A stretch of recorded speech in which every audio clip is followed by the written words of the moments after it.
صباح الخير يا اسامه. صباح الخير يا فوزي. احنا بايتين في الشركه من امبارح، عندنا فوتو سيشن في التجمع في شركتي القديمه، وبعدها رايحين نعمل فوتو سيشن لجعباص ان شاء الله. يعني حاسس ان انا عايز حد يلبسني، مش قادر. يلا بينا نفك الاضاءات.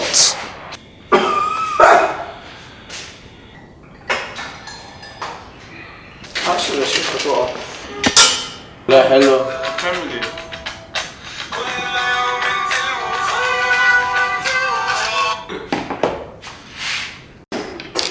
احنا هنسيطر على العالم. انتوا سيطرتوا خلاص. بينكي ومعه برينك. كنت بخاف انا من كونان ده. فقران ذكيا في الماضي عايشا. مستنيين عمرو الصديق، فبنستعيد ذكريات الطفولة في مثل هذا الوقت. والله بجد الدنيا مستحيل تكسب كل حاجة فيها، عشان كده انا ما بحبهاش. ما بتحبش الدنيا؟ يعني انا دلوقتي عايز ابقى ناجح وفي نفس الوقت لازم اخسر قصادها، مثلا ان انا اقعد مع شوية مع اهلي. صباح الخير. صباح الفل. صباح النور.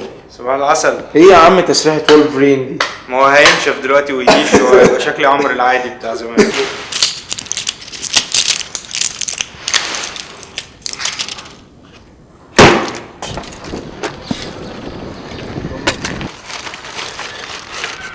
يلا ليتس جو. هنروح ازاي من اكتوبر للتجمع يا جماعه؟ 1 hour 10 minutes. 1 hour 10 minutes. هنوصل الساعة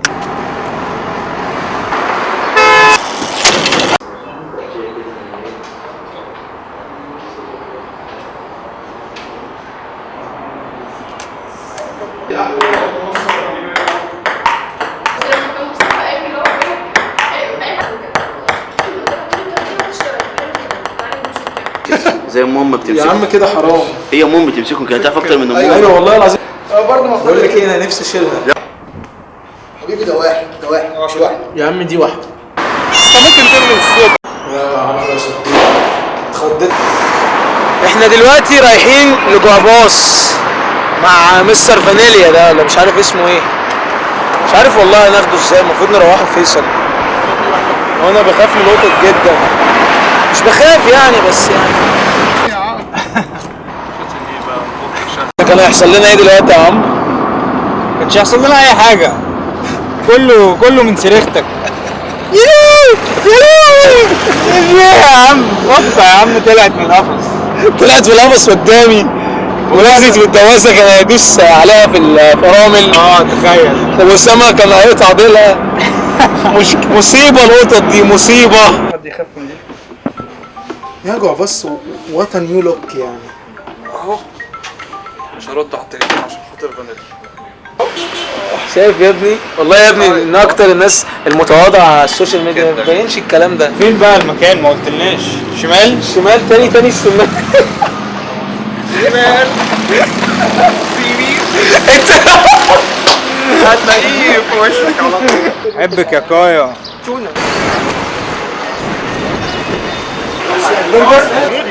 يا باشا فلوجر الشارع يسيطر على مدينة نصر والحي السابع وحي السفارات. طلع لي في السيرش التاني فلوجر الشارع. والله في ناس ما عندهاش كرييتيف كونفيدنس.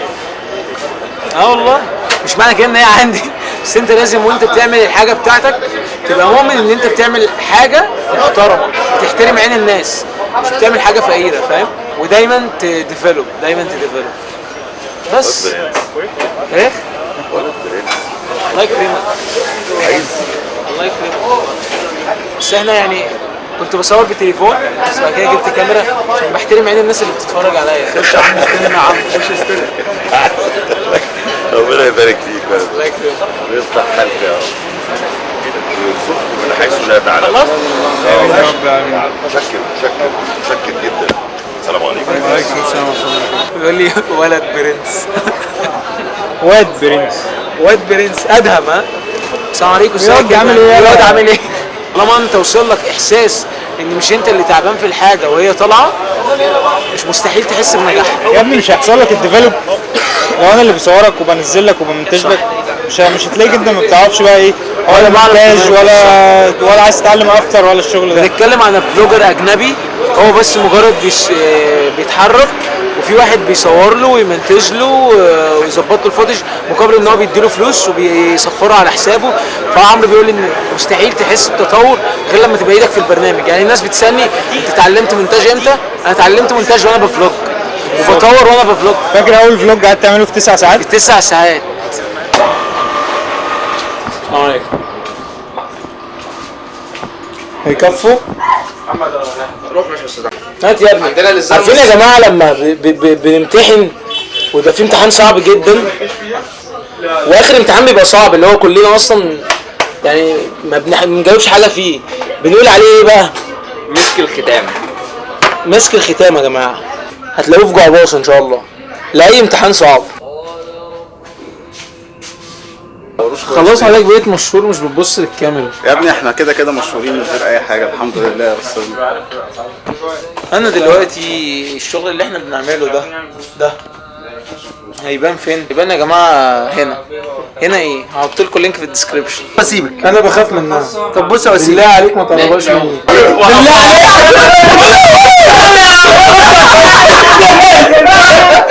انا ممكن افضل هنا كده نص ساعه اقعد اعمل لها كده لكن ما اشيلهاش. لما بشيلها احس ان انا هكسر عظمها، فاهم؟ هو ده السبب الوحيد يعني. فاكرني خايف عليها. الموضوع اللي احنا اتكلمنا عليه في العربيه اللي هو بيتكلم عن ان احنا دلوقتي لو فضلنا عايشين عشان الماده وما ابتدينا نفكر بقيه الناس بيقبضوا كام وعشان نبني مستقبلنا وعشان نفكر مثلا نتجوز هنجيب كام، فحسينا ان الدنيا لسه بدري قوي. وفي نفس الوقت احنا محتاجين نتفرم شغل مش نتعب بس عشان نجيب الفلوس دي بس. بعد كده لما فكرنا شويه صغيرين اكتشفنا ان احنا اصلا المفروض ما نعيش عشان نفكر في الماده. يلا نصلي ونكمل.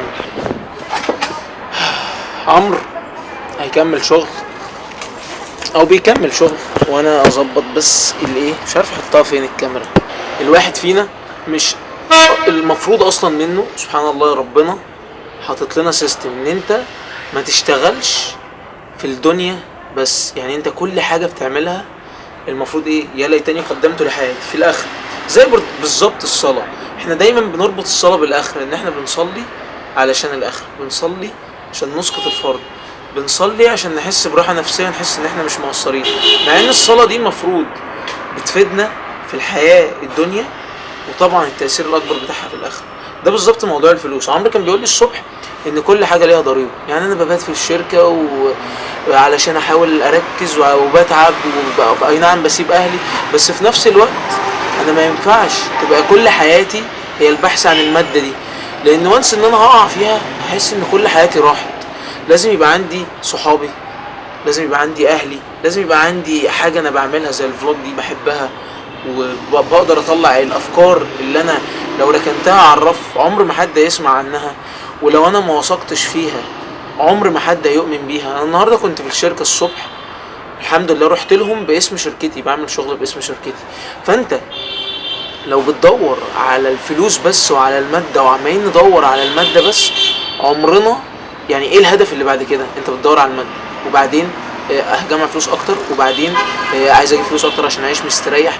عمر الربط ما يبقى مقتصر هنا خالص عن الدنيا، لان هي في حياتنا هي مرحله عابره ستيب، فاحنا لازم نتعامل معاها بنفس القيمه بتاعتها ان هي مرحله عابره. لان لو ادينا لها اكتر من حقها احنا هنتعب جدا في التفكير وهنحبط قوي، لان احنا دايما اول ما بنفكر في الدنيا جدا وننجح فيها بنحبط. لكن سبحان الله لما بنفكر فيها من ناحيه الدين وكفايه قوي ان انت تبقى حاسس ان انت مستريح جدا في حياتك، مجرد ان انت يعني علاقتك مع ربنا كويسه تحس ان كل سيستم حياتك اتظبط. انا هروح اكمل شغل مع عمرو وتقريبا هنروح للطفي. استاذ عمرو قعدت بس منك كده بس. ايه مش قادر؟ انا سايبك وبفلوج انا طبعا. انا بتصور، انا شايفيني يا جدعان. السلام عليكم.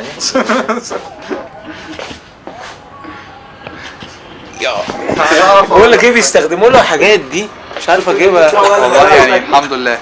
طيب هو يعني ايه، انا عايز اقول كلمتين كده ايه مفيدين لواد عبد الله كده في الفيديو. عبد الله من اكتر الناس اللي بتلوم نفسها، يعني انا بلاحظه جدا، يعني هو صاحب نفس لوامه جدا، ودي حاجه كويسه. في ناس كتير قلبها بيموت وما بتحسش باي حاجه، فانا شايف ان ده حاجه كويسه. بس عبد الله على فكره متوقع له الفتره الجايه ان شاء الله بوست قوي بجد يعني. ده عمل حاجه جامده جدا بقى، ودي مش من الحاجات اللي حد في مصر بيعملها. عمل ايه؟ جالي ببروبوزل رسمي، يقول لي بهاء انا عندي حاجه جامده جدا لدوتس سبيس، بص انا عملت لك ايه. تمام؟ فهو خلاص يعني هو دلوقتي ايه ده طريقه تعامل انا مش شفتهاش في مصر. الناس بتوع بره بقى بيعملوا كده، يعني يقول لك بص انا عامل لك ريبراندنج لشركتك جامد جدا، ايه رايك؟ فتقوم انت ايه متعاقد معاه. فبصراحه انا مبسوط جدا، ربنا يوفقكم. اوه ده لا كده كتير يا جماعه الفلوج النهارده، يعني اوتو فاندي قد ايه وفي الاخر نتقابل بالصدفه. سبحان الله يا جماعه. اوتو فاندي اول مصر اشوفه بيعمل ريفيوز لعربيات كويسه. هحط اللينك بتاع التشانل في الديسكربشن تحت، يعني اي حد بيحب العربيات نمبر 1 اوتو فاندي هيقفل لنا الفلوج يا جماعه عشان احنا خلاص خلصنا. وجبة مشعة؟ لا بس يلا 3 وجبه. لا ماليش في السكة دي. ماليش في السكه دي خالص. يلا اكل يا اخي، مش عايز اكل. هي دي النسخة بتاعت عبد الله. عايز يا جماعه اجيب بوري وعايزين ياكلوني وجبه مشاعه. مش عايز مشاعه انا يا عم، انا الاشعاع غلط عليا. صلي على النبي عليه الصلاة والسلام. اهو انسى ان اسمها مشعة، بس افتكر ان البوري. انا عايز مشوي، انا راجل هيلثي. ماشي ثواني بس ثواني. عايز مشاعه، مش عايز انت مشاعه. قلت له بوري بالزيت والليمون. بالزيت والليمون والله يا جماعه جميله، عشان الناس بس هتاخد نص ساعه، هتاخد نص ساعه والله العظيم ما اطلب غيرها يا عم. يعني نص ساعة عشان تجيب أكلة سمك.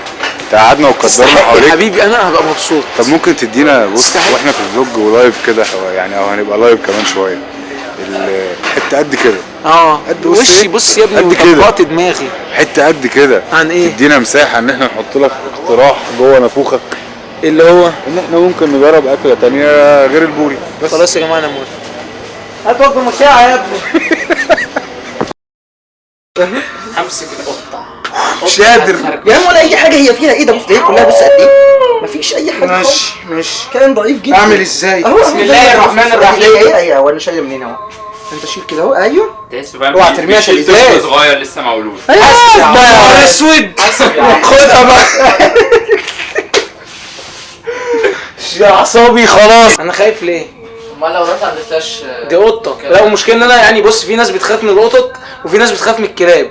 يعني بيخاف من القطط ما بيخافش من الكلاب، انا بخاف من الاثنين، يعني كده ماليش حل.